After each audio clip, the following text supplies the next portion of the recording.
दोस्तों, प्रभु यीशु मसीह में आप सभी को जय मसीह की। और 22 नवंबर की शाम को मैं Rupesh Bhardwaj daily Bible news में मैं आपका स्वागत करता हूं। और दोस्तों, मैं आपको आज फिर से परमेश्वर के रहस्यमय और अद्भुत वचन के सफ़र पे ले जाना चाहूँगा। और आज का टॉपिक है मेरे दोस्तों, परीक्षा में स्थिर रहना सीखो। अक्सर हम देखते हैं कि हमारे जीवन में कई प्रकार की परीक्षाएं आती हैं। जिस प्रकार से एक बच्चा जो होता है जब एग्ज़ाम लेने लिखता है तो वहाँ वो स्थिर, वो परीक्षा के अंतिम समय तक 2 घंटे 3 घंटे जैसा भी समय रहता है, मैं जब पढ़ता था तो 3 घंटे तक आंसर आया तो ठीक, नहीं आया तो ठीक, उसमें लिखता है, मतलब लिखना, स्थिर रहना है 3 घंटे। पूरे परीक्षा में आपको स्थिर रहना है। रिजल्ट की चिंता आप ना करें, बल्कि आपको परीक्षा में स्थिर रहना पहले सीखना पड़ेगा। जैसे ही परीक्षा आता है हम भागना शुरू कर देते हैं। तो सबसे पहले आप मेरे साथ एक वचन खोल लें, याकूब 1 अध्याय उसका 12 पद हम पढ़ेंगे, जहाँ कुछ इस प्रकार से लिखा है, धन्य है वह मनुष्य जो परीक्षा में स्थिर रहता है, क्योंकि वह खरा निकल कर जीवन का मुकुट पाएगा, जिसकी प्रतिज्ञा प्रभु ने अपने प्रेम करने वालों को दी है। तो मेरे दोस्तों, रिजल्ट तो यही आपको डिक्लेयर कर दिया है कि वह खरा निकल कर जीवन का मुकुट। अगर आप परीक्षा में स्थिर रहे तो आप खरे निकल कर जीवन का मुकुट पाएंगे, जिसकी प्रतिज्ञा प्रभु यीशु मसीह ने की है, जो न कभी बदला, न बदलेगा, न कभी भविष्य में कभी बदलेगा, ना अभी भी वही है, फ्यूचर में भी वही रहेगा। तो मेरे दोस्तों, आपको ये वचन, ये प्रतिज्ञा अगर यीशु मसीह ने दी है तो आपको इसको विचार करना चाहिए कि ये मुकुट, जीवन का मुकुट है क्या। अगर आपको जानना है कि ये जीवन का मुकुट क्या है तो कमेंट करके मुझसे पूछिए, मैं इस पर भी आपके लिए एक वीडियो ज़रूर बनाऊंगा शेफर्ड मिनिस्ट्री वाले मेरे चैनल पे। तो मेरे दोस्तों, अक्सर जो ये परीक्षाएं आती हैं वो पाप की वजह से आती है। और पाप में फंसने का बहुत 3 प्रकार के मार्ग हैं। पहला मार्ग है शरीर की अभिलाषा, कि हमारे शरीर के लिए कपड़े, जूते, घड़ी और बहुत सारी चीज़ें होती हैं जो आप समझ सकते हैं शरीर की अभिलाषा में, और क्या क्या आती हैं, जैसे सेक्स और बहुत कुछ चीज़ें आती हैं जो शरीर की अभिलाषा में होती है। तो मेरे दोस्तों, ये सारी चीज़ें, ये शरीर की अभिलाषा आपको पाप, अब जैसे कि आपने घुसा, इसमें कदम रख दिया, मान लो आपको आप ब्लू फिल्म ज़्यादा देखते हैं, सेक्सुअल इंटरेक्शन आपकी ज़्यादा है, अगर आपको मौका मिले तो आप उस पाप को करने से झिझकेंगे नहीं, आप उस पाप को करेंगे ही। तो ये धीरे धीरे बढ़ने वाली कदम है मेरे दोस्तों।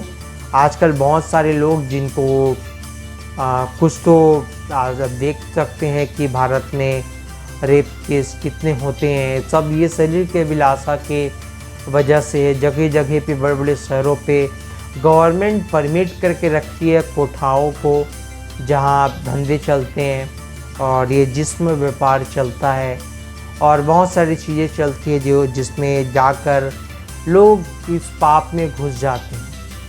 उसके बाद है मेरे दोस्तों आँखों की अभिलाषा। आँखों की अभिलाषा में भी बहुत चीज़ें आती हैं, और आप सोचिए और मुझे कमेंट्स करके बताइए कि आँखों की अभिलाषा में क्या क्या चीज़ें आती हैं।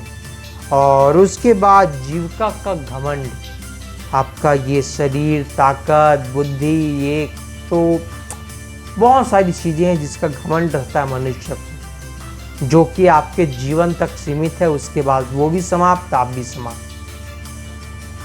तो मेरे दोस्तों, ये सारी जो चीज़ें हैं ये परीक्षा में घुसने के लिए काफ़ी है। इन तीनों का इस्तेमाल करके शैतान आपको परीक्षा में डाल देता है, और आपको इससे बचना है, आपको इसमें स्थिर रहना है। जैसे कि याकूब, जैसे हमने याकूब 1 अध्याय का 12 पद पढ़ा, जब अब 2 और 3 पद पढ़ेंगे तो वहाँ भी यही चीज़ लिखा है, जब आत्मिक विकास के लिए परीक्षा आती हो तो उसका सामना करते हुए स्थिर बने रहना चाहिए। पर जो शैतान है वो हमारी आत्मिक विकास को रोकने का प्रयत्न करता है, इसलिए ये सारी चीज़ों का सहारा लेके वो हमारी आत्मिक विकास को रोकना चाहते हैं और रोक भी देता है कई लोगों को। तो इससे आप फिलहाल बचे रहें इन तीनों अभिलाषाओं से।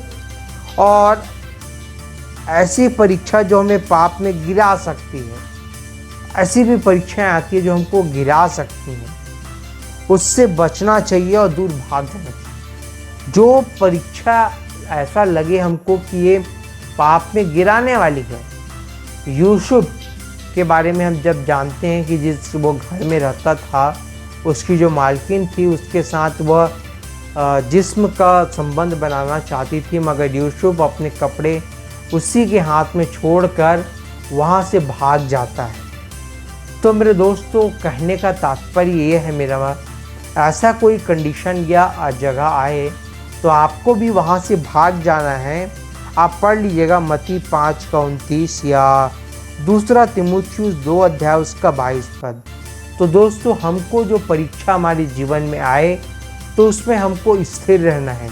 तो दोस्तों, आज के लिए इतना ही, मिलते हैं कल। तब तक के लिए आप सभी को नमस्कार।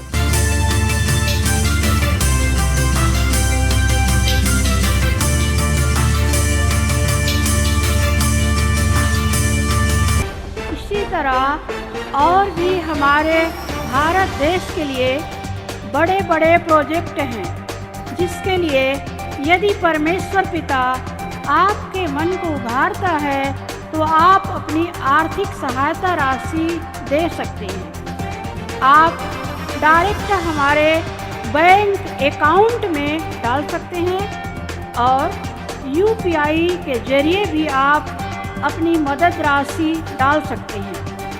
नीचे दिए गए QR कोड को स्कैन करके, अन्यथा डिस्क्रिप्शन में दिए वेबसाइट के लिंक को क्लिक करके भी आप अपनी मदद राशि दे सकते हैं। धन्यवाद।